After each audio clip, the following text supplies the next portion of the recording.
Hare Krishna. So, Hare Krishna.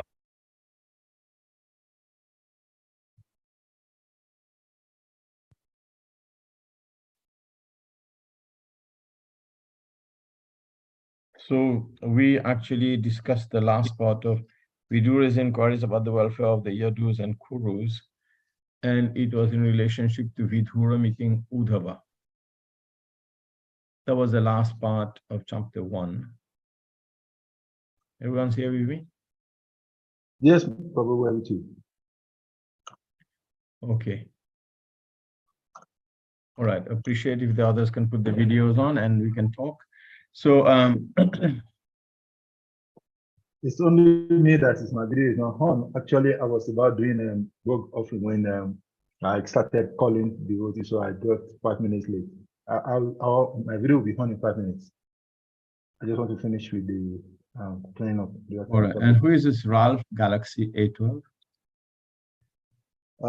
That is a Madhavan Prabhu. I'm changing that name now. All right. Sorry, he will change it. Prabhu, put your video properly. You're upside down.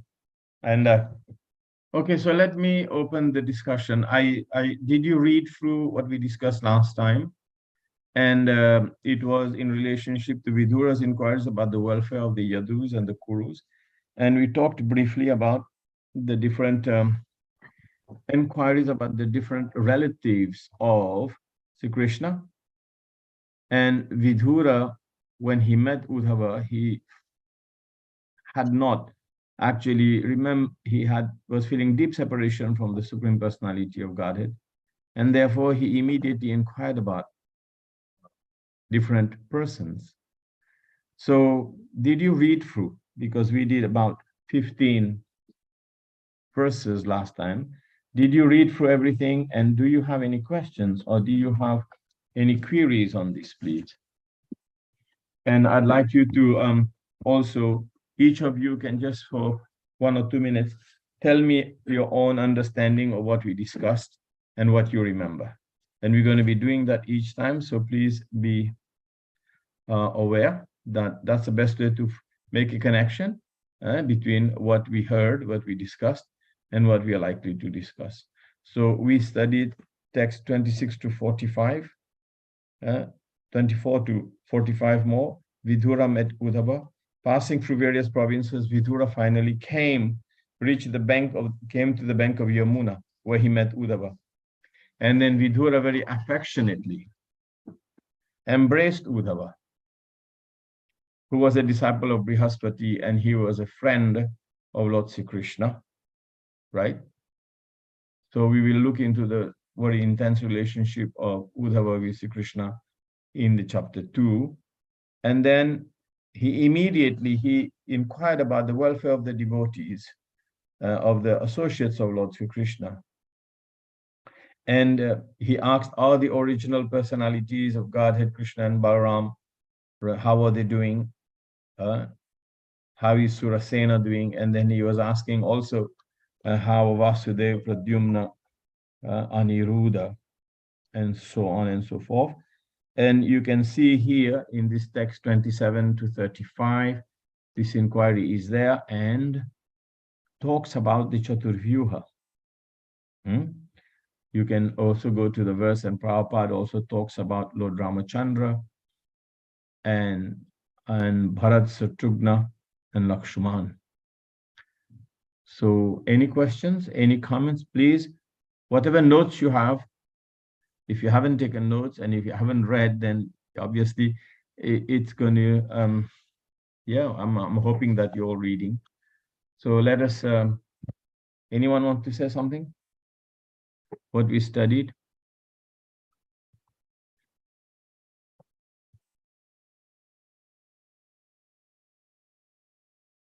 Hare Krishna Prabhu. Yes. The question I was having in my mind is a little bit more about the Chaturvyuha that was talked about, because it's a subject matter that I still grapple with, because the personality of we talked in that class about the representation of each of the Chatuvya personalities. So that area, I think I still look forward to a little bit more about that. That's the only thing. About the three energies of Krishna that we talked about, Sandhi, Ladini, and then my north, Ladini, Sandini, Ladini, and Samvit. That I've and Samvit, sorry, yes, and Samvit. So that I think it's not much of a difficulty, but the Chatuvya and how it relates to the Krishna's manifestation is what I would like to hear a little bit more about. Okay. Anyone wants to add something to what you said? Any realization you may have about this? Any ideas?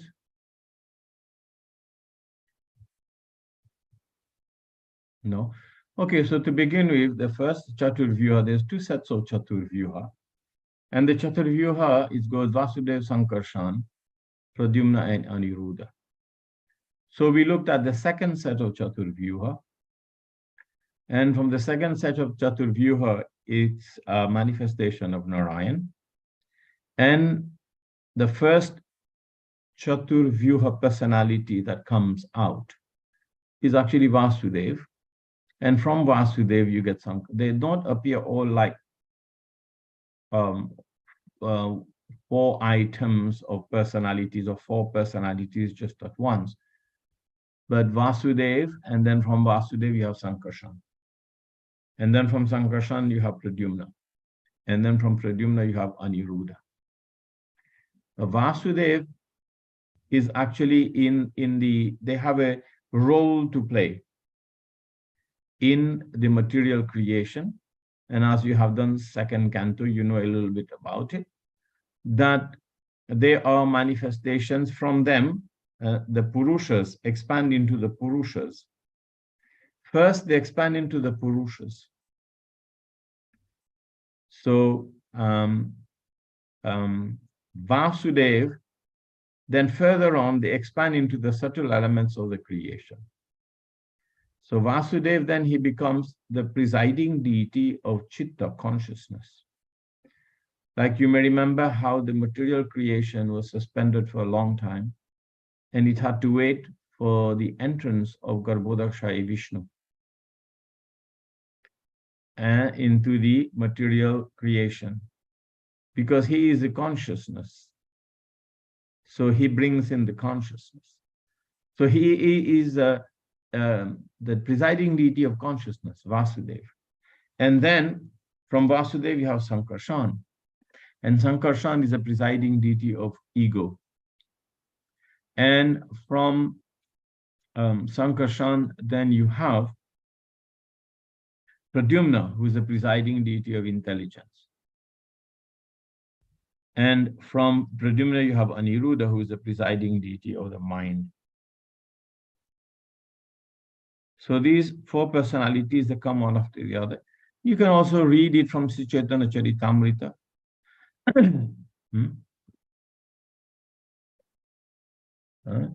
So you can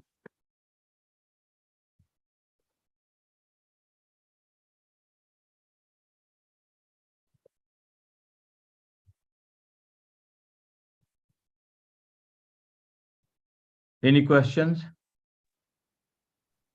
Thank you very much, Prabhu.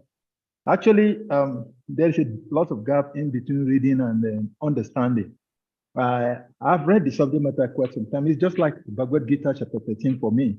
Of all the Bhagavad Gita chapters, chapter 13, it took me several years to be able to grasp the understanding of Krishna's teaching in there to Arjuna. And the same thing with the Chatuvya, the first, second Chatuvya manifestation. I have read, literally, I have read.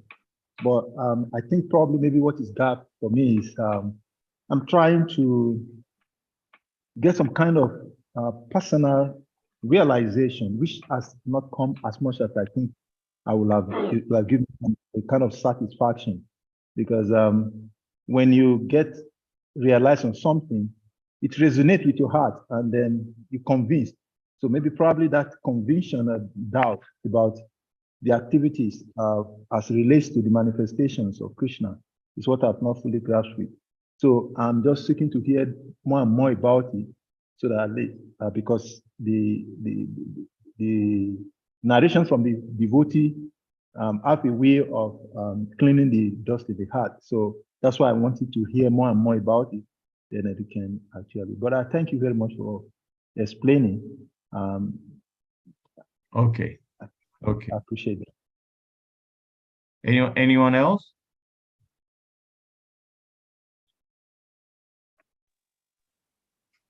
Hare Krishna, Prabhu. Yes.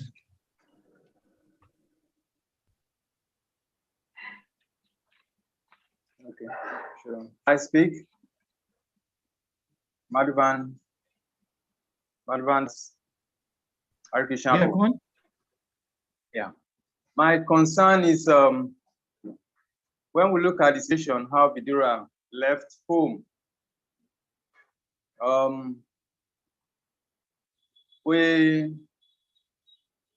There are a lot of questions, because leaving home, the family, and as if he went into the first stage of spiritual life, that is Vanaprastha. But where he left home, it's like that there are no adequate plans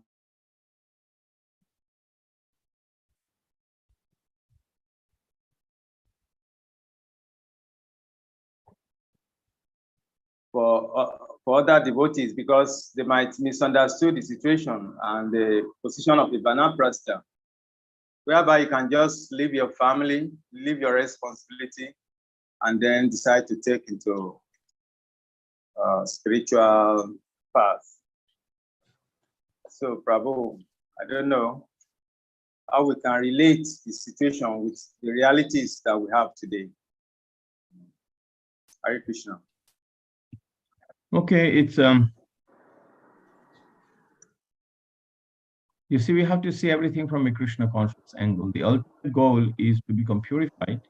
An ultimate goal is to become more and more attached to the order of the Guru and more attached to the Supreme Personality of Godhead.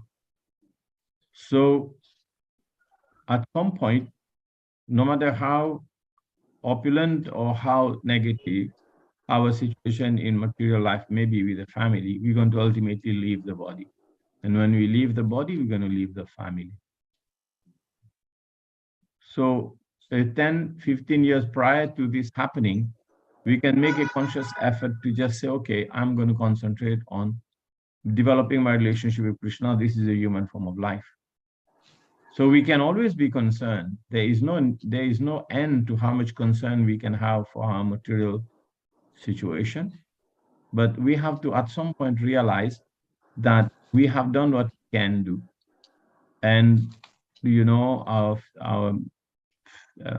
skin is being wrinkled, you know, voice is becoming hoarse, and so many different signs are there for impending death. So you have to, at some point, say, okay, I'm going to jump into the lake. I'm going to take the deep dive, and I'm going to move on. And Krishna is going to maintain. Krishna is going to take care. And we have to develop that consciousness that Krishna is my maintainer, and Krishna is also the maintainer of everyone.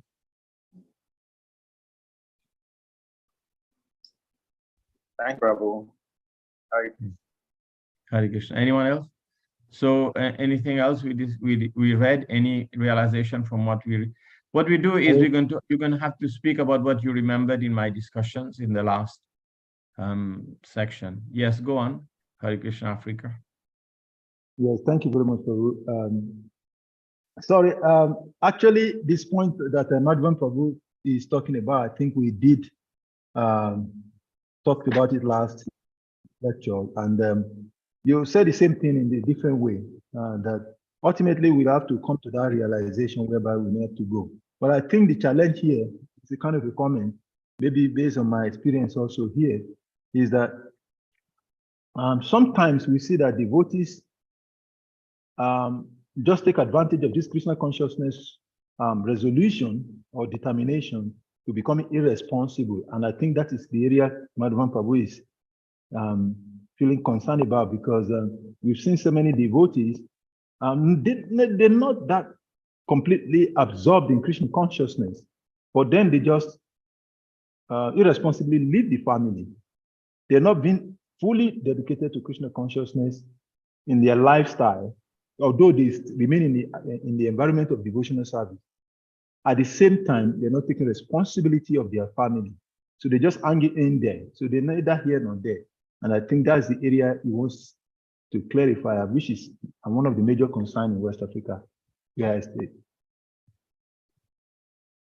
Well, one has to have an honest approach. If you're doing it because you cannot cope with your situation, then it's escapism. But at the same time, if we try to positively engage, move forward into Krishna consciousness, then we can answer that question. Are we being honest to ourselves and we just say, okay, I'm going to try to depend on Krishna? Or is it just like we are not able to cope with our responsibilities? I mean, this is it's an individual question. It's a question related to individual person. Then in this case where it feels like you still have responsibilities you have to take care, then staying back, it's not a problem at all either, because one can become Krishna conscious in any situation of life. Prahlad Maharaj was Krishna conscious even while he was being thrown from the top of a mountain. Prahlad Maharaj was Krishna conscious even when he was surrounded by nasty snakes in a snake pit. So, it's not a difficult proposition to try to become Krishna consciousness in your family environment. But sometimes, things can be very negative. Sometimes things can be very unfavorable for a practice of Krishna consciousness. The best thing is, in particular situations, is actually have the opportunity to talk to people you trust, people you know, and then move on, whatever you want to do. Sometimes it may require simplifying our life, engaging more in service, chanting more. I find that generally you're taking shelter of the holy name a lot more. Actually, you get a lot of negativities, a lot of difficult situations clarified very, very easily. So we only have this process of devotional service and chanting and reading and studying and associating with devotees, and this will give the answers to sometimes seemingly complex situations. That's all I can say to that. So we only have Krishna, and we only have to learn to depend on him. And sometimes it may be more difficult than other times. And for certain people, the situation may be more complex than others, but we can always find a solution to progress in Krishna consciousness. And because we are studying the pastimes of Vidura, it's not an absolute necessity, but it is an example to emulate if we can actually have the opportunity to practice that level of detachment as Vidura did. We can move on to some other points. Hare Krishna. Anyone else?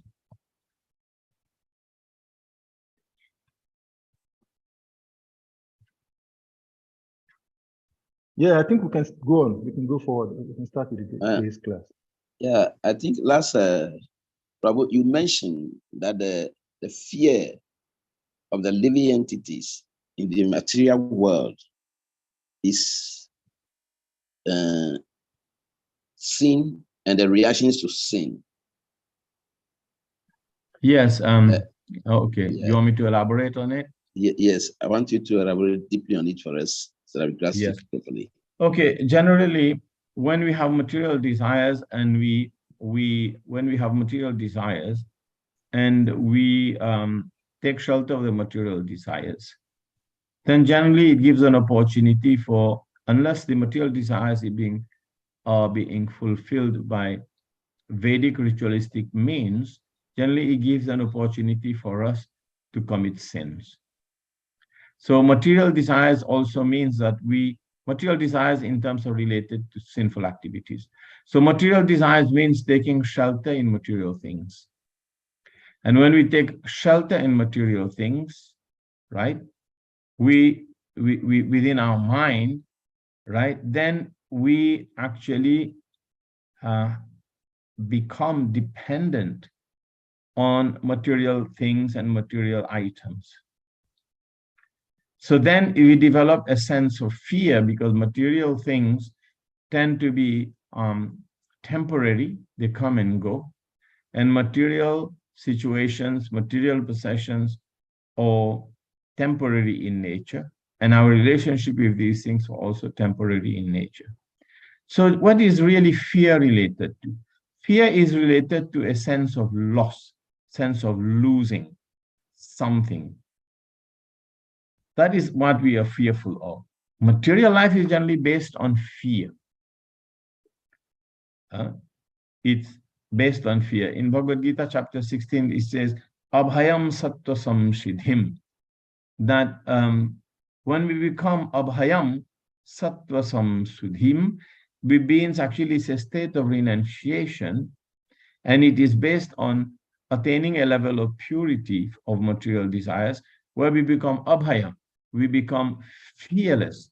Why we become fearless? Because we're not taking shelter of material things where the possibility of losing, possibility of changing is there. If we take shelter of Krishna, if we take shelter of the Supreme Personality of Godhead, and the soul cannot lose it. The soul cannot lose anything.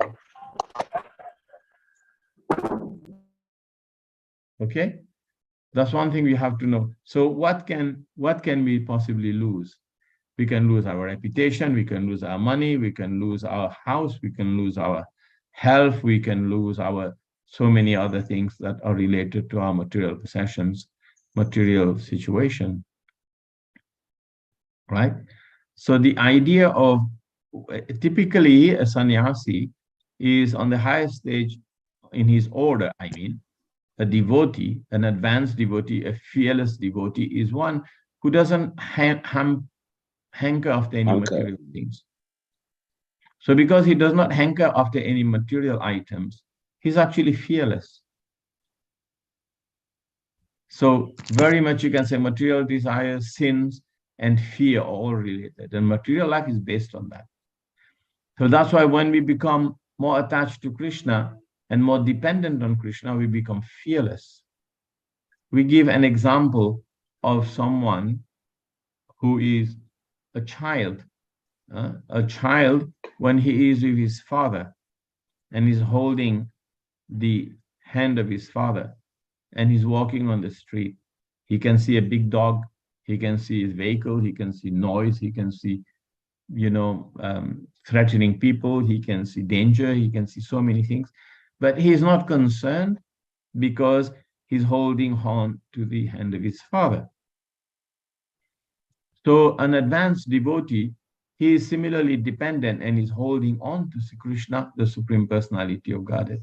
And because he's in a position where he's holding on to Krishna, the Supreme Personality of Godhead, he is not fearful. And also he has that experience, just like the child has experience that when I'm holding onto the hand of my father, I don't have to fear anything. So fearfulness comes from material desires and sense of impending suffering and danger that might come because there has been we have been dabbling with material nature in sinful ways. So the fear is there. But if you are dependent on Krishna, even though we may be in for some reactions, but we say, okay, I have done what I have done, but I'm dependent on Krishna. I can take whatever comes, standing up with bravery. Even that will mitigate the sense of fear that is coming in our life. So basically, an advanced devotee, he becomes a little bit more fearless because he doesn't have anything that he thinks that he can lose. He's situated on Brahman platform. He's situated on a platform where I'm spirit soul. One day I'm going to lose this body anyway. But the soul has nothing that it can lose. Only the body, only the material things. So we have to at some point give up fear. It's a nice practice. It's a nice practice. Sometimes we can put ourselves in a situation dependent on the temple, on the ashram, or we can just say, I'm just going to, throw myself into this situation and I don't know what's going to happen, but I'm going to depend on Krishna. Sometimes we can do that, and Krishna will take care. Avasya kibe Krishna. So that is being freed from fear. So abhayam sattva samsudhi is a state of renunciation of an advanced, evolved devotee who actually dependent on the Supreme Lord, Sri Krishna.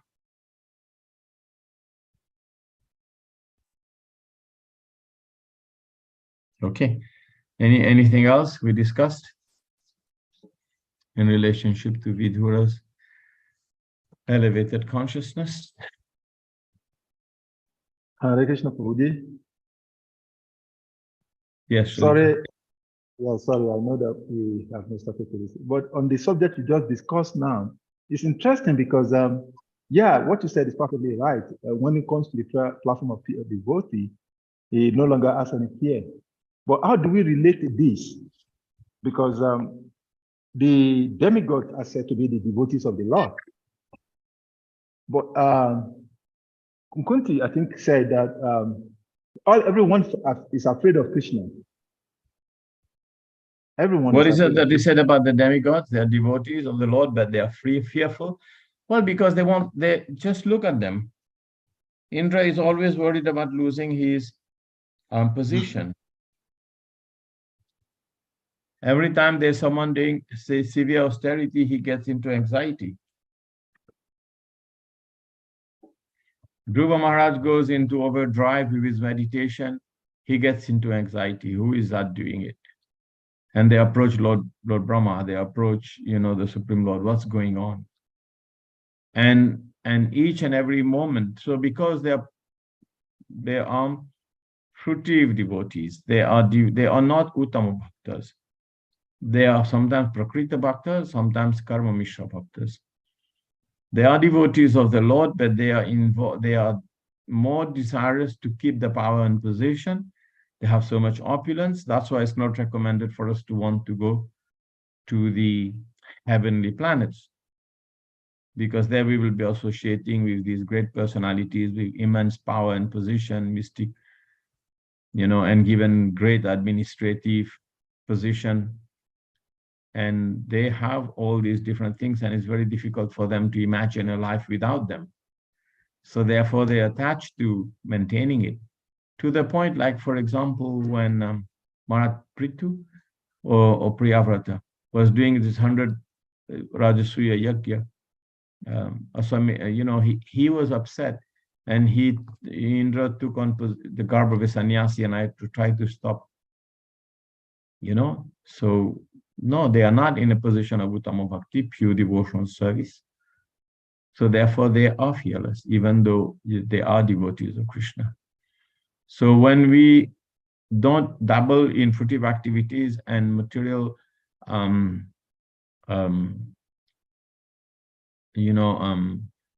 to acquire material things, material aggrandizement and increasing our material needs, then it's a different thing. Okay? All right. Thank you. Thank you. Very, very nice. Thank you. All right. So we can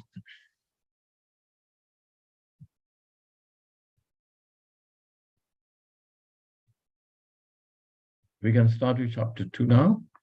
Okay. So I asked you to actually read the chapter 2, a certain section of the chapter 2, remembrance of Lord Krishna. So we'll start with text number 1. Okay. Shri Shuka Uvacha iti bhagavata prishta ksatra vartang priyasrayam prativaktum nakutseha aukantyat smariteshvaraha So Shukadeva Goswami said, when the great devotee Udhava was asked by Vidhura to speak on the messages of the dearest Lord Sri Krishna, Udhava was unable to answer immediately due to excessive anxiety. The word is outkantyat. Due to excessive anxiety at the remembrance of the Lord. So he was remembering the Lord and he was absorbed in remembering the Lord. And therefore he was in ecstasy over the remembrance of the Supreme Lord, and he was therefore unable to answer immediately due to excessive anxiety at the remembrance of the Lord. So this was a state of consciousness of Udhava, because he was remembering the Lord and feeling of deep separation, of course, he was unable to answer. So we read text 2. He was one who even in his childhood at the age of 5 years was so absorbed in the service of Lord Krishna that when he was called by his mother for morning breakfast, he did not wish to have it. So here we can see that Udhava was a natural devotee, and from his very birth, Prabhupada writes in this purport that he was a Nitya Siddha, a liberated soul, and he had a natural instinct to serve Lord Krishna even in his childhood. And in his childhood, when he was playing with, he would actually make a doll of Krishna and he would play with that. And he would be dressing, feeding, and worshipping the doll of Krishna, and therefore he would be completely absorbed in the play of transcendental realization. So this is a sign of an eternally liberated soul. An eternally liberated soul is a devotee of the Lord who never forgets him. So this is the symptom of a Nitya Siddha. He never forgets the Supreme Personality of Godhead.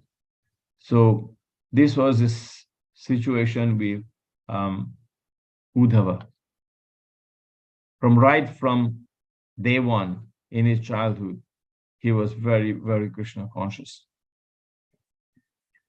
So Srila Prabhupada talks about the opportunity given to the human form of life. And therefore, one has to take advantage of this and start the spiritual mission of life right from early age. Okay, so I read the next part here. A soul who is already advanced in devotional service, in the middle of the purport, a soul who is advanced in the devotional service has the opportunity to take birth in such an enlightened family. This is confirmed in the Bhagavad Gita 6:41. Suchinam Shrimatam Gehe Yoga Brashta Vijayate. Even the fallen. You can, Salika, please make me what's called host. Yeah, this is confirmed in Bhagavad Gita 6:41. Suchinam Shrimatam Gehe Yoga Brashta Vijayate. Even the fallen devotee gets the opportunity to take his birth in the family of a well-situated Brahmana or is in a rich, well-to-do mercantile family. Right? Anyone remembers what is the difference between one taking birth in a family of well-situated Vaishnava Brahmana or in a rich aristocratic family? What kind of person take birth in that? And Prabhupada in this purport talks about his own life. Anyone can remember 641?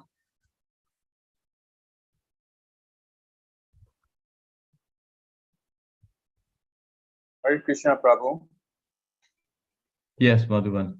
And just explain that the unsuccessful yogi or devotees who could not succeed in who couldn't perfect their devotional life. So in their next life, they're given that opportunity to be born in a rich and aristocratic family or family of a Brahmana, so that they can continue with their spiritual life. But there is two levels. One who is advanced in the yoga practice, Yoga Ruruksha and Yoga Ruddha. Yeah, one who is in the Yoga Ruddha and Yoga Ruruksha, one is in very advanced or in the preliminary stage, right? If it is very advanced, then they're born in the family of Brahmanas and Vaishnavas. And if they're not very advanced, they may be born in the family of an aristocratic. So you can read that in the purport. Okay, we can go on. So the Pancharatrika formula for training persons is devotional service is temple worship, whereby the neophytes get the opportunity to learn devotional service to the Lord. Maharaj Parikshit also used to play with Krishna doll in his childhood because Maharaj Parikshit had actually had darshan of the Supreme Lord in the womb of his mother. He was completely purified. So therefore, Maharaj Parikshit would actually be looking for Krishna, be playing with Krishna, Krishna's doll even in his childhood. So in India, the children in good families dolls of Lord like Lord Ram and Lord Krishna. Okay.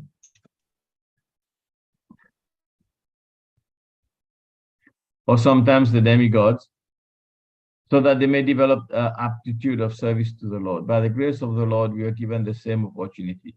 So Srila Prabhupada was given that opportunity. Srila Prabhupada was given this Radha Krishna deity. He was worshipping. He was very attached to Radha Govinda ji, and his father gave him his own set of deities. And therefore, he was able to practice Krishna consciousness right from the young age. So Prabhupada talks about his own self in this. So text 3.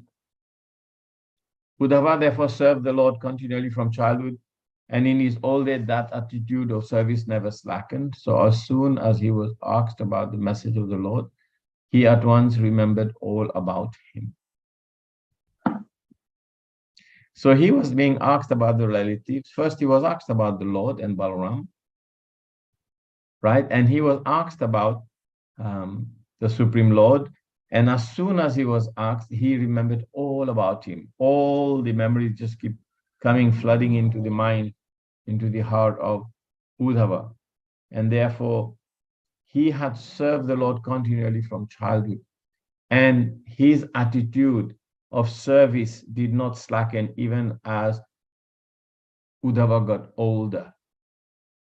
And this is something very interesting for us devotees, is that we have to keep, even though we may be in a situation where we're not so surrounded, and we may have responsibilities, or we may have habits that have, grown into our own, consciousness, into our psyche, and we may have become used to a certain lifestyle.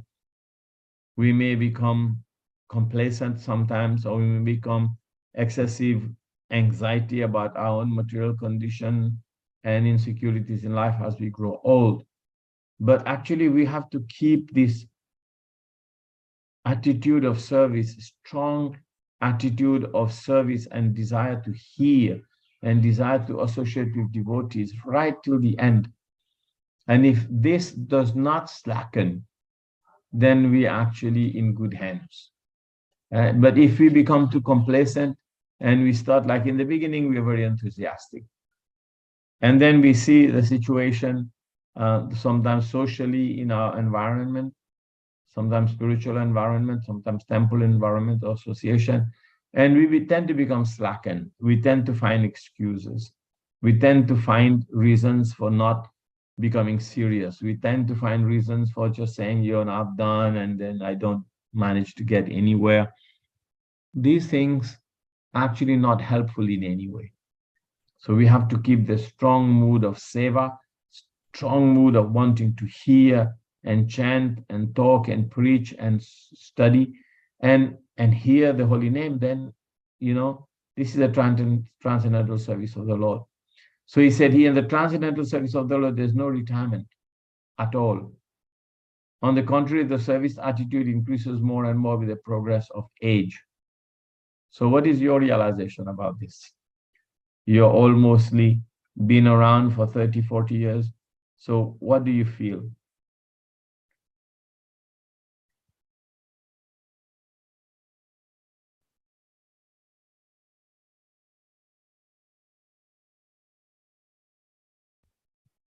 Anyone? Hare Krishna, Prabhu. Yes, Salika. What we're talking about is actually, from the last explanation, I think sum up the answer to this, because it takes one to come to the platform of level of devotion and service for him to be able to realize some of these things, because it's difficult. Yes, like you said, some of us have been there for 30 years or more, and how this play out in our experience is somehow different, because we live in a kind of an environment whereby, apart from being in the material world entirely, where everything is centered around material sense gratification, but even in our spiritual environment, the level of bhakti is not that strong enough. So tendency to always wanting to still develop this kind of mood of, I want to retire to something profitable for the body, because that is ultimately what it means. There's a kind of a trend in our devotional life now, which is one of the things that is negating the development of our own next generation taking to full Krishna consciousness, as we did when we joined, is that the devotees who joined the movement 30 years, 40 years ago, as they grow old, they have no protection from the movement. There's no devotee care. So the younger generation feels that this is not right. So we don't want to dedicate. And the old devotees also are thinking, maybe I have made mistakes. Now I'm invalid. I'm almost not able to take care of myself, and there's no protection anywhere. So this mood of wanting to retire to something start coming into the mind. I don't know what you want to say to this. Well, ISKCON is not an employment agency in a way, and ISKCON doesn't offer, pensions and security.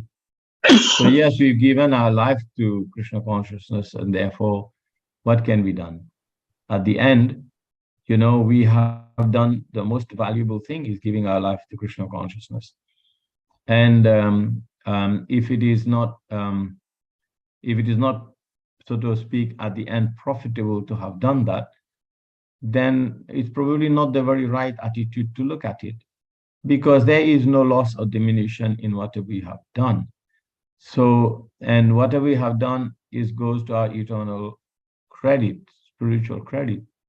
So sometimes when things get a little bit tough, I think we should become tougher in our practice of Krishna consciousness, because that is essentially the test of the Supreme Lord, the test of Krishna, to see whether we're going to become slackened or we're going to use these different unfavorable situations and become negative, or we can just going to buckle down and become more and more Krishna conscious, because that's what it means. There is no, Prabhupada is saying there's no feeling of fatigue, because it is spiritual service and is not on the bodily planes. Service on the bodily planes dwindles as the body grows older, but the spirit, it doesn't get old. The spirit is never old, and therefore on the spiritual plane, the service is never tiresome. So do we get tired? No. Do I get tired? No. Do I get tired of chanting? No. Do I get tired of talking Krishna consciousness or studying Bhagavatam? No, we don't get tired. So in whatever situation we are, if we are trying to achieve some sort of material, social upliftment, then that becomes an issue. But where is the loss? Neha bikramo nasusti pratyavayo vidyate. There's no loss or diminution. And success is guaranteed. 1:5:17. He said, Prabhupada says, in that verse,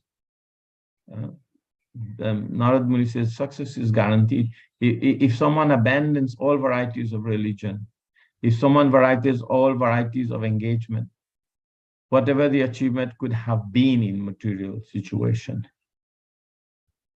but we concentrate on developing our spiritual life, right? There is no loss.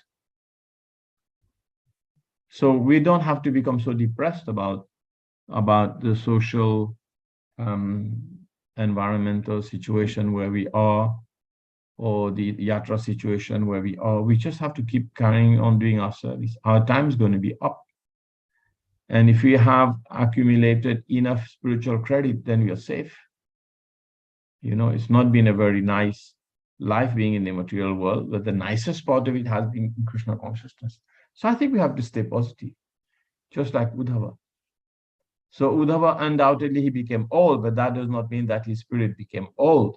His service attitude, Prabhupada says, matured on the transcendental plane. And therefore, as soon as he was questioned by Vidura about Lord Krishna, he at once remembered the Lord, a reference to the context, and forgot himself on the physical plane. So we just have to keep pushing ourselves. I always remember Gurudev. Once one person asked, how do you balance when you go to a yatra? He said, I try to give the best I can in the small time that I stay in a yatra. I don't think about balancing this and balancing that. And then I'm out of there, I get a little break on and off, and then I keep giving the best. And that should be our mood. We are a missionary movement. And everyone has to have that missionary spirit. But that missionary spirit is twofold. Is one to push the movement, is other is to push ourselves to the limit. Where is the loss, despite all lack of encouragement, lack of facilities? Where is the loss in trying to push ourselves to the limit? I don't see any loss. There is loss if you think in terms of fruitive actions and fruitive results. Otherwise, I don't see any loss. So we have to have that conviction. We have to have that conviction. So Udhava started right when he was a young boy, and his spirit didn't slacken. This is a very good example. And when he was asked about Krishna, he went completely in trance. You know, we have to come. And actually you have to develop, we have to get a few devotees who encourage us in this direction, and don't, you know, misery like company, but go for positive association. Don't go for negative association. And if you go for positive association, then there won't be misery to talk about. There'll be bliss, there'll be happiness, there'll be joy, and we have to move forward. That's very important. But I think from the example of Vidura, Udhava, that satisfy you?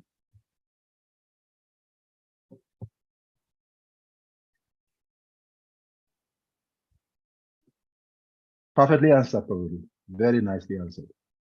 Yes. Yeah, do not, Prabhu. Are you following? You have a problem with your video, keep going and coming. I really don't like that because it's disturbing. So either you stay with your video and remove the light in the background because it's disturbing to my eyes. You know, right? Thank you. Hare Krishna. Okay. So text 4. Samuhurtam abhuttushnim krishnangri sudhaya vrishim tivrena bhakti yogena nimagna sadhu nibrita. For a moment he remained dead silent and his body did not move. He went into trance. He became absorbed. And for what moment? He says for a moment. But in Sanskrit, the word is samuhurtam. Samuhurtam. It's actually about a muhurta, almost an hour. 48 minutes is a muhurta. So samuhurtam is like when we say in English, oh, it was about an hour. You know, he was completely gone for about an hour. But in Sanskrit, you would say, oh, he was completely gone for about a muhurta. Right? So it's about a muhurta. So he was out of his material consciousness. So for a moment he remained dead silent and his body did not move. So why? He was stunned. He was stunned, and this being stunned is a state of ecstasy. He became absorbed in the nectar, remembering the Lord's lotus feet in devotional ecstasy, and he appeared to be going increasingly deeper into that ecstasy. He became absorbed in the nectar of remembering the Lord's lotus feet in devotional ecstasy, and he appeared to be going increasingly deeper into that ecstasy. So then Vidura has been asking these questions, and for an hour he was just lost in remembrance of the Lord. So let me read the purport. On the inquiry by Vidura about Krishna, Udva appeared to be awakened from slumber.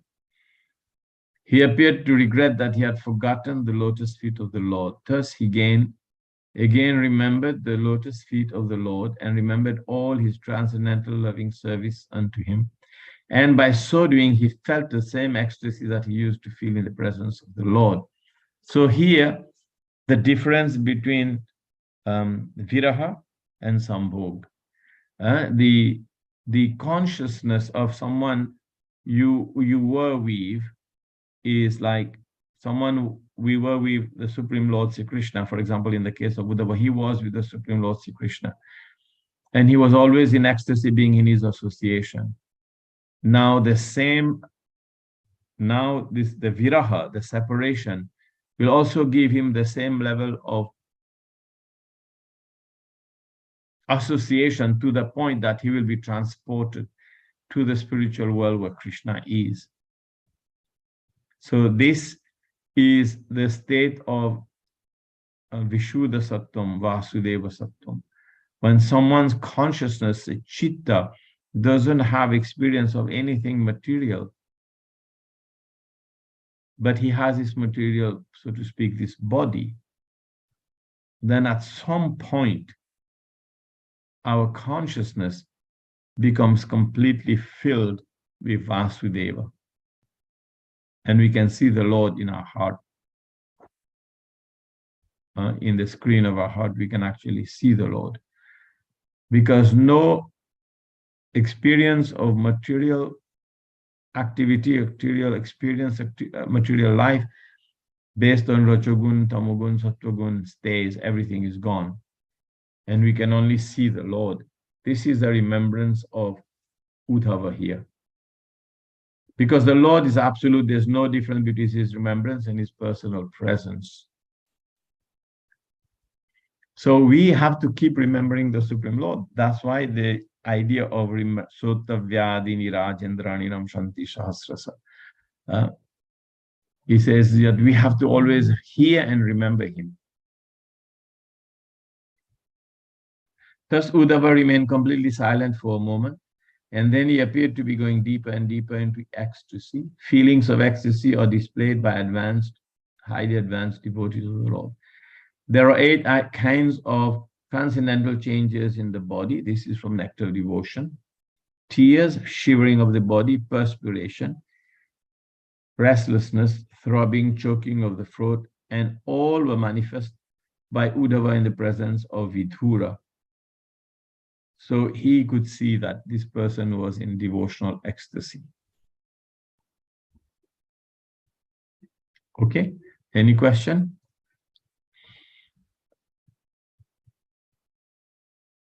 So he was gone. He was back in the spiritual world with Krishna. So he was externally in front of Vidura, but he was transported back. So we have to look forward, hopefully. One day we will be constantly in remembrance of the Supreme Personality of Godhead, and no experience of material life will stay. Yes, Rasavan Prabhu. Prabhuji, thank you very much. My question is there any particular reason for Krishna keeping Udva behind while he was going? We'll come to that, yes. Actually, he wanted, first of all, when Krishna, he left Dwarka, he told Udva not to follow him, not to come. But he actually did not listen to Krishna. And then when Krishna, he went to Prabhasa Kshetra, and he was sitting under a banyan tree, leaning with his right foot on his left. There's a beautiful picture of Udva in there. And let me share that picture, 1 minute.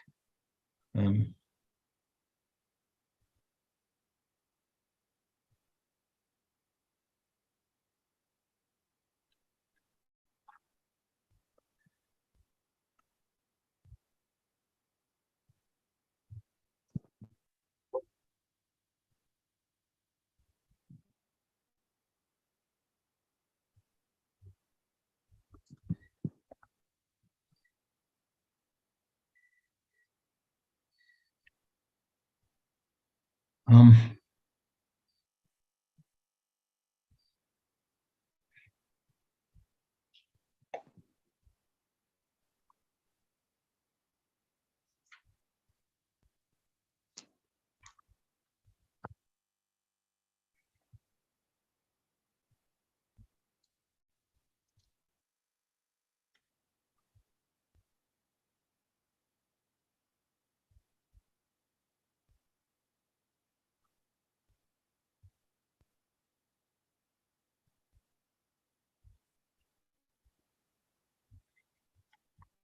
mm,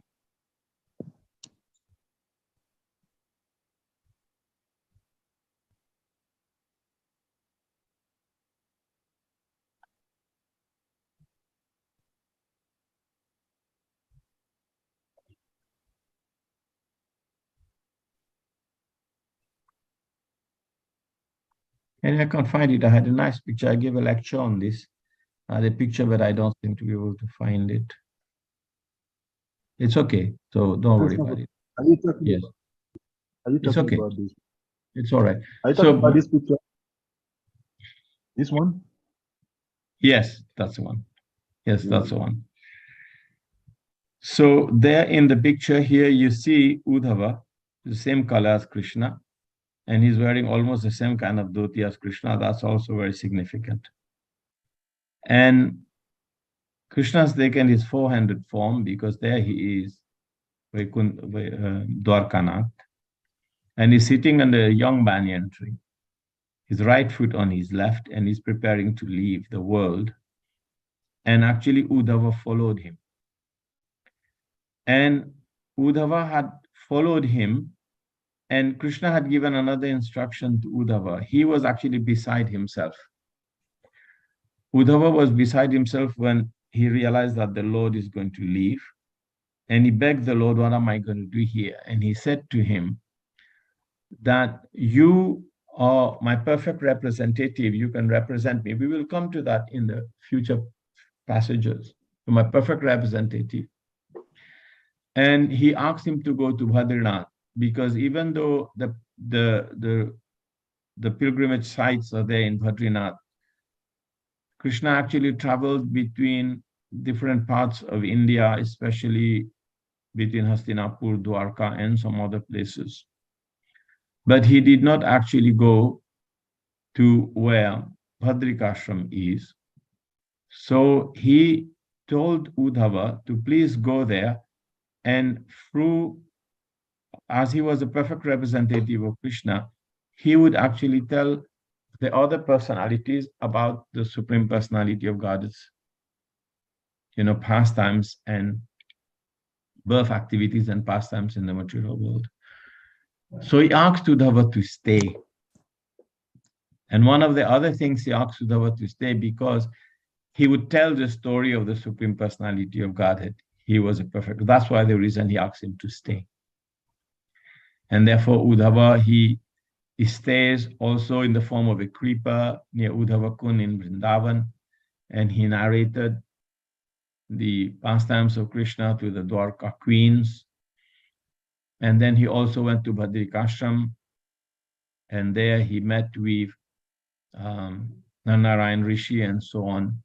And therefore Udhava is a perfect representative of Krishna, and Krishna asked him to stay so that he can propagate the message of the Supreme Personality of Godhead to his devotees.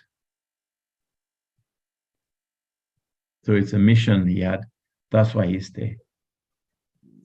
It was not very easy for him to accept that. But we will see that in the future passages. Okay? Okay. Yeah. Okay, so we'll move to text 5. So it was so observed by Vidura and Udhava that all the transcendental bodily changes due to total ecstasy. He was trying to wipe away tears of separation from his eyes. Thus, Vidura could understand that Udhava had completely assimilated extensive love for the Lord because he was completely in tears. So yes, if you, some things that I would like to share to the devotees is you have to be able to have association with friends that when you are able to sit and talk about Krishna consciousness in a deep and meaningful way, and sweet appreciation of the life of bhakti that has been given to us by Guru and Krishna, then we should be able to also feel that kind of thing. But that depends on our approach to association and our approach to the quality of association, which will make us feel so enlivened that whenever, and we have to find friends like that. We have to find friends like that when we get an opportunity once every 2 months, once every month, or once ever so often. Then we talk about Krishna consciousness. There is an exchange of devotional sentiment, realization, not competition. Oh, I did this. Oh, I did this. No, that's not. But appreciation, real appreciation of Krishna consciousness, where you can actually start to feel that kind of devotional feeling. And it's there. It's there.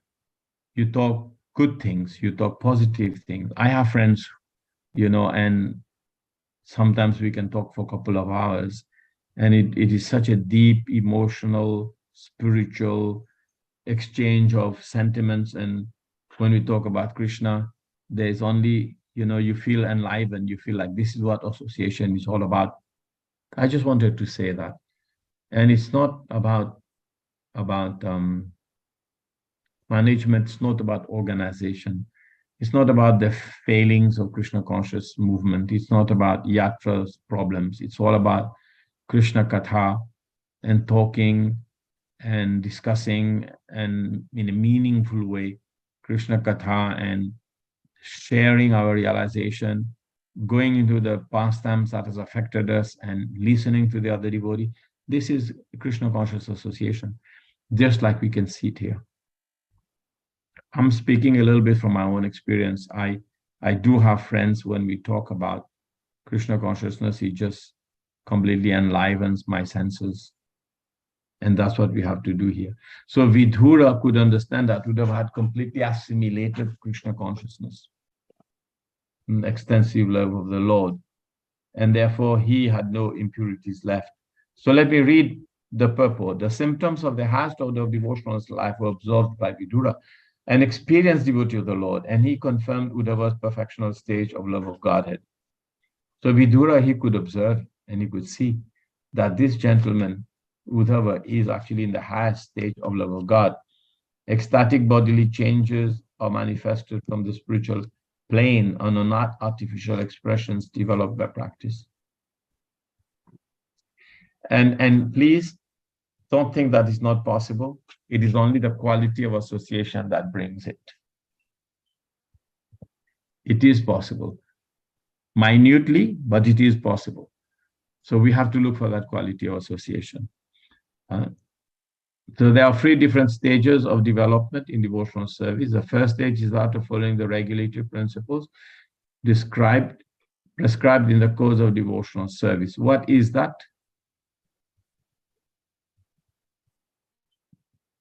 What is that? Sadhana Bhakti. The second stage is that of the assimilation and realization of the steady condition of devotional service. What is that?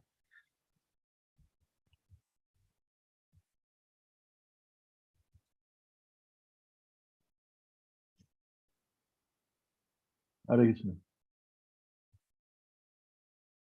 The stage of Nishtha.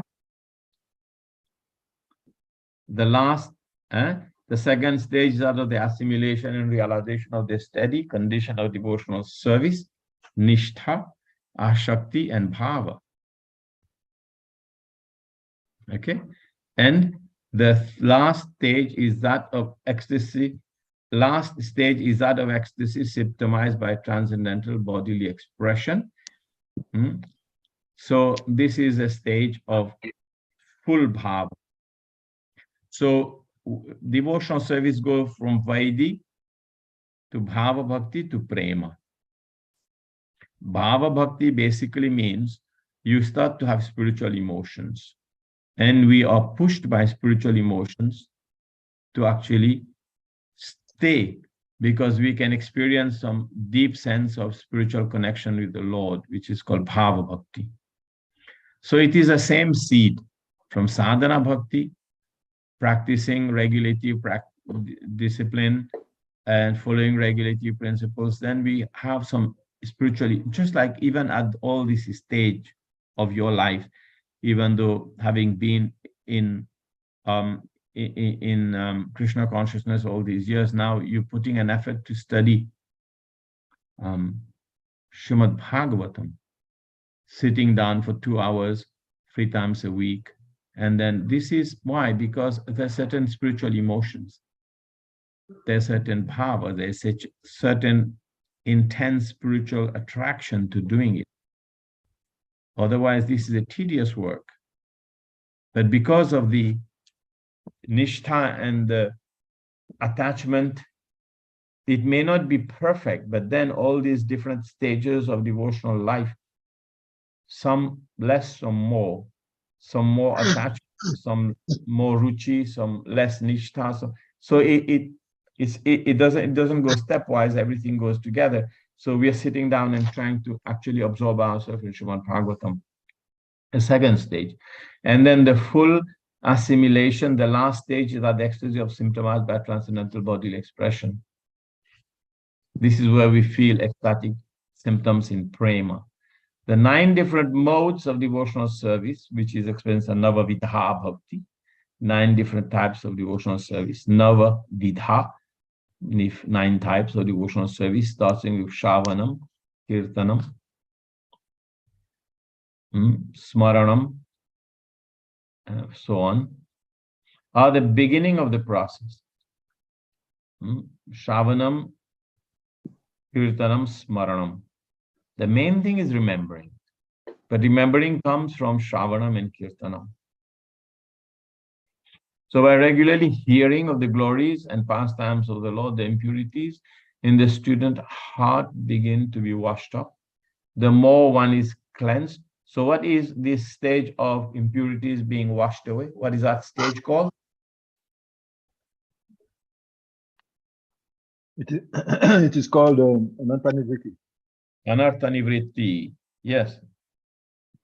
So between bhajana kriya and nishtha, there is anarthanivritti. So we practice devotional service, and the devotional service is unsteady because of the nature of anarthas. So the more the anarthas get washed away, the more devotional service becomes steady, to the point it gives us nishtha. So it is anishtita bhakti and nishtha bhakti. So anishtita bhajana kriya. Bhajana kriya starts with anishtita, unsteady. Sometimes we're enthusiastic to get up, sometimes we're not enthusiastic to get up. But we have to get up because that's a rule. And sometimes we're enthusiastic to chant, sometimes we're not enthusiastic to chant because the anarthas are there. But as the anarthas clear, the anishtita bhakti becomes more nishtha bhakti and steady devotional service. So as long as the impediments are in the heart, then anishtita bhakti will predominate. And therefore, at this level, there is not much ruchi, there's not much taste. So we have to, if we can, by the mercy of Guru and Krishna, have a taste to chant, then nishtha will follow. And the thing that stops the nishtha to follow is the anartha. So we have to deal with the anartha. We have to stay positive and deal with the anartha. Okay? So the more one is cleansed of impurities, the more one becomes fixed in devotional service, right? Will attain nishtha. Gradually, the activities take the form of steadiness, which is nishtha, firm faith, which is shraddha, which is actually a lot more than just, and also taste, ruchi, realization and assimilation, one after the another. So ashakti and power. Okay? These different stages of gradual development increase love of God to the highest stage. And in the highest stage, there are still more symptoms. What is that? Affection, anger and attachment, gradually rising in exceptional places to Mahabhav stage, which is generally not possible for the living entities. So all these were manifested by Lord Sri Chaitanya, the personification of love of God. Of course, the Mahabhava stage is only for personalities close to the Supreme Lord, And personalities like Lord Chaitanya, Radharani, and the gopis, they would experience Mahabhav. Okay, so any questions? Comments? So in the Bhakti Rasamrita Sindhu, Bhashya Rup Goswami, the chief disciple of Lord Mahaprabhu, Chaitanya Mahaprabhu, these transcendental symptoms displayed by pure devotees like Udva are systematically described. So we have written a summary study of Bhakti Rasamrita Sindhu entitled The Nectar of Devotion, and one may consult this book for more detailed information on the science of devotional service. Okay.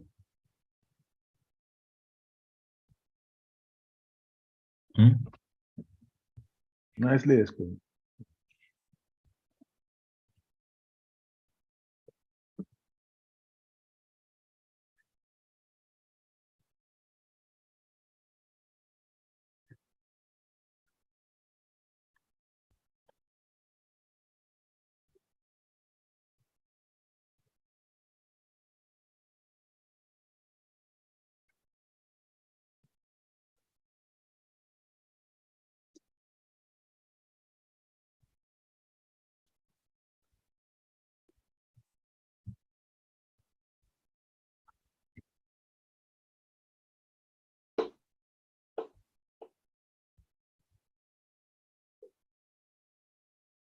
Okay, here.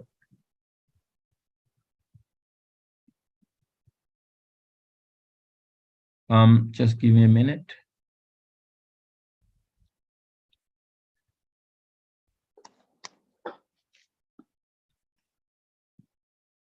Can you see? Can you all see? Yeah. Yes. So the seed here is planted in the field of the heart. There's an awakening of Shraddha to get sadhu sangha.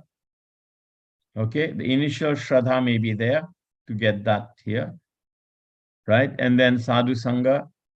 Then with that Shraddha and sadhu sangha, there is two leaves grow in the plant of bhakti. It's called Shubhada and Kleshgni. Bhakti destroys all misery, right? And here Shubhada, Bhakti bestows all auspiciousness. And then further plants grow. Then we take to the process of bhajana kriya. And in the stage of bhajana kriya, right, we have different types of anarthas, utsaha mahi, ghanatarala, viruddha, and so on, right?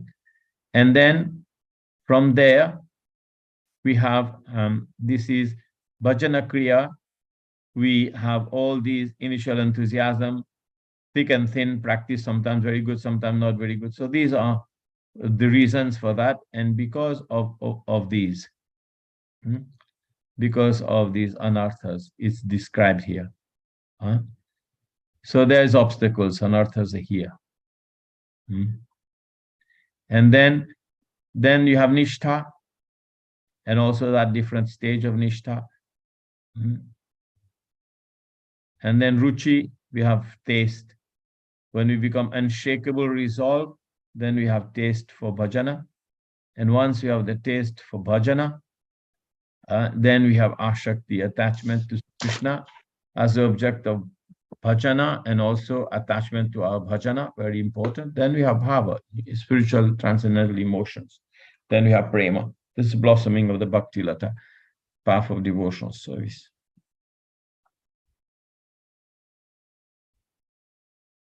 Okay, I will send that to you. Hare Krishna. So, where we at here? Okay, so in the text 6, the great devotee Udva soon came back from the abode of the Lord to the human plane, and wiping his tears, he awakened his reminiscence of the past and spoke to Vidura. So he was actually gone back to the abode of the Lord. And then he is back now in his normal routine in front of Vidura. And he awakened his reminiscence in the past and spoke to Vidura in a pleasing mood. When Uddhava was fully absorbed in the transcendental ecstasy of love of God, he actually forgot all about the external world. So the pure devotee, he lives constantly in the abode of the Supreme Lord, even in the present body when apparently belongs to his world. So even though we may be in this body, this is called being Jivan Mukta. We are actually liberated by our remembrance of the Supreme Lord and by our engagement in devotional service. So being liberated in this body itself is called Jivan Mukta. So we are Mukta. So the pure devotee, he lives constantly in the abode of the Supreme Lord, even in the present body, which apparently belongs to this world. The pure devotee is not exactly on the bodily plane, since he's absorbed in the transcendental thought of the Supreme Lord. So the main thing is we have to be constantly thinking about the Supreme Lord and the service of the Supreme Lord. The pure devotee is not exactly on the bodily plane. So when Udva wanted to speak to Vidura, he came down from the abode of the Lord, Dwarka, to the material plane of his human being or human existence. Even though a pure devotee is present on this mortal planet, he is here in relation to the Lord for engagement in transcendental loving service and not for any material cause. So a living entity can live either on the material plane or in the transcendental abode of the Lord in accordance with his existential condition. Right? So we have this body, so we're here. The soul is engaged in the body, but we can still be fully Krishna conscious and in transcendental consciousness. Brahma Bhuta Prashanatma. So the conditions changes of the living entity explained in Chaitanya Charitamrita in the instructions given to Srila Rupa Goswami by Lord Chaitanya Mahaprabhu. And what does he say? He said the living entities all over the universe are enjoying the effects of the respective fruitive result of their own work, life after life. Out of all of them, some may be influenced by the association of pure devotees, and thus get the chance to execute devotional service by attainment of taste. This taste is the seed of devotional service, and one who is fortunate enough to have received thus such a seed is advised to sow it in the core of his heart. As one cultivates a seed by pouring water to fructify it, the seed of devotional service sown in the heart of the devotee may be cultured by pouring water in the form of hearing and chanting of the holy name and pastimes of the Lord. So the creeper of devotional service, so nourished, gradually grows, and the devotee, acting as a gardener, goes on pouring the water of constant hearing and chanting. So what is, well, my question is this. What is the seed that the spiritual master sows?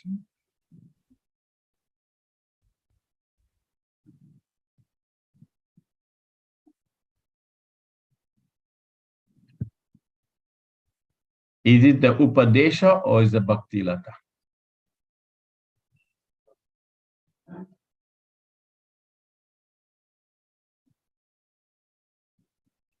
According to Chaitanya Charitamrita, it is said that it plants the Bhakti Lata beach.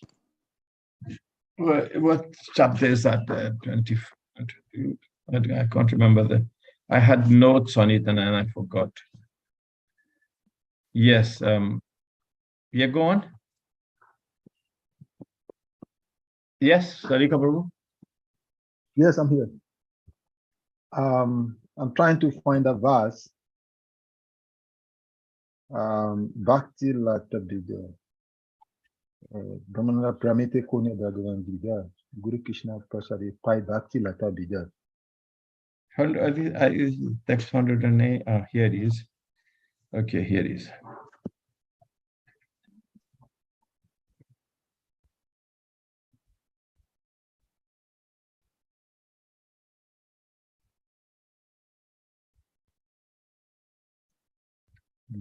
So if we read Sri Chaitanya Charitamrita, Lord instructs Srila Rupa Goswami and Prabhupada is talking about here. In Chaitanya Charitamrita, instructions given to Rupa Goswami by Lord Chaitanya Mahaprabhu, the living entities. So here Prabhupada is talking about that here. The living entities all over the universe are enjoying the effects of the respective fruits. Where is that? Madhya Lila 19:151. Is it that one? 151, no? Yeah. Okay, here it is. I have it in front of me.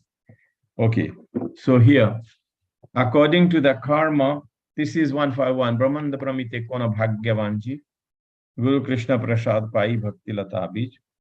According to the karma, all living entities are wandering throughout the entire universe. Some of them are being elevated to upper planetary system, and some are going down into the lower planetary systems. Out of many millions of wandering living entities, one who is fortunate gets an opportunity to associate with the bona fide spiritual master. I'm reading Chaitanya Charitamrita, chapter 19, Madhya Lila, text 151. Exactly. Okay? Yeah. And by the grace of Krishna, by the mercy of both Krishna and the spiritual master, such a person receives the seed of the creeper of devotional service. So when so Prabhupada here is explaining this. What is this? Okay. So then I will read the last part of it. The last part when Prabhupada quotes Nitya Siddha Krishna Prema Sadhya Kabanoy. Last part of it. Following in the footsteps of Narad Muni, the Krishna consciousness movement is rendering service to humanity by giving everyone a chance to come in contact with Krishna. So if one is fortunate, he becomes intimately related with the movement. Then by the grace of Krishna, one's life becomes successful. But here it says, everyone has dormant Krishna bhakti, love for Krishna. So if you have dormant love for Krishna, which means Prabhupada says dormant Krishna bhakti, love for Krishna, and in the association of good devotees, that love is revealed, as stated in Chaitanya Charitamrita 22:107. So that was my question. Nitya Siddha Krishna Prema Sadhya Kabunoi Shravanadi Suddha Chite Karo. This is a seed of devotional service. Dormant devotional service to Krishna is in everyone. Simply by association with devotees, hearing their good instructions and chanting the Hare Krishna Mahamantra, this is a Upadesh. Okay. Okay. I'm giving class. Can I just call you back in 2 minutes? 2 minutes, call you back. Yeah, I'll call you back in 2 minutes. So one awakens the dormant love for Krishna. In this way, one acquires a seed of devotional service. Guru Krishna Prasad Pai Bhakti Lata Bij. So when a person receives the seed of devotional service, text 152, he should take care of it by becoming a gardener and sowing the seed in his heart. If he waters the seed gradually by the process of Shravana, Kirtana, hearing and chanting, the seed will begin to sprout. Right? To leave with, so please, I will end here. I want you to, devotees, to read this this section here, 150. You can read, please read Madhya Lila chapter 19, text 150 onwards. Just make some points and read 150, 51, 52, okay, and 53. All right. And then 54. This section is very nice. This is what Prabhupada's talking about here. And make some notes. And if you have some questions, we will discuss that. It's already 2. I have to be leaving in 5 minutes. Okay. Okay, thank you very much, Prabhuji, for your time. We're very grateful for you taking the sacrifice to squeeze out some time out of your busy schedule to give us your. I'm all right, Chalikas. No big deal. My seva. So what I want you to do is we didn't do very much. I wish we could have done a lot more. We should actually go a little bit faster. Otherwise, it's going to take us 100 years to finish Bhakti Shastri, Bhakti Vaibhava. So, but if you read and if you have questions, I will actually skip a lot of the I will go for the main points, and the purports are always very intense, so it's very hard to skip, but we should go a bit faster. And if you have Dunya Purva Swadhyay, then we can move a little bit faster, but we're trying to connect. Okay, so hopefully next session on Saturday, we will have reached at least, half the chapter, and we can finish it by Sunday. It's only 34 verses in there. Okay, so please read this and read this homework. I'll just ask you to study and read this section fully, the whole chapter. It's a very nice chapter, very beautiful. There's pastimes of Krishna in Braja, and then next will be pastimes of Krishna out of Vrindavan, which is free. But let's concentrate on the free too. Okay, read it fully, and very beautiful instructions, and the remembrance of Krishna by Udva and his narrations to Vidura. Thank Okay. you very much. We have a few minutes, so if you want to ask a few questions. Please, Prabhuji, the place you ask us to read again, please. Madhya Lila, chapter 19. 150 to 152. Madhya Lila, chapter 19, text 150 to 155. The whole of chapter 19 of Chaitanya Madhya Lila is intense. Yes, Prabhupada put so much into it. Yes. Okay, Kamalaksha Prabhu. Yes. Good. Yes, written. Anyone else? Any question? So class will be on Saturday and Sunday by 8 Ghana time, 9 o'clock Nigerian time. Well, I'm be aware on time. If you're all Yeah. on time, then I become a little bit more easygoing. I can, we come on time, and we'll just go slowly, and then we can cover. Be on time, and we can start. Hare Krishna. Panchakalpatargasya kripa sindhivya paditanam pavanebhyo vaishnavebhyo namo namah. Gaura Bhakta Vrinda ki. Ananta Koti Vaishnava Vrinda ki jai. His Grace Advaita Krishna ki jai. So thank you very much, Prabhuji. Very much, Prabhu. I really want to discuss your request, but Prabhu is in a hurry to leave. I was planning that at the end of this class we could discuss about it because of the festival in Port Harcourt for weekend. But I guess maybe I have to discuss with him privately outside. I wanted to discuss in the presence of everyone that request, but Prabhu is in a hurry to leave now, so I couldn't discuss that.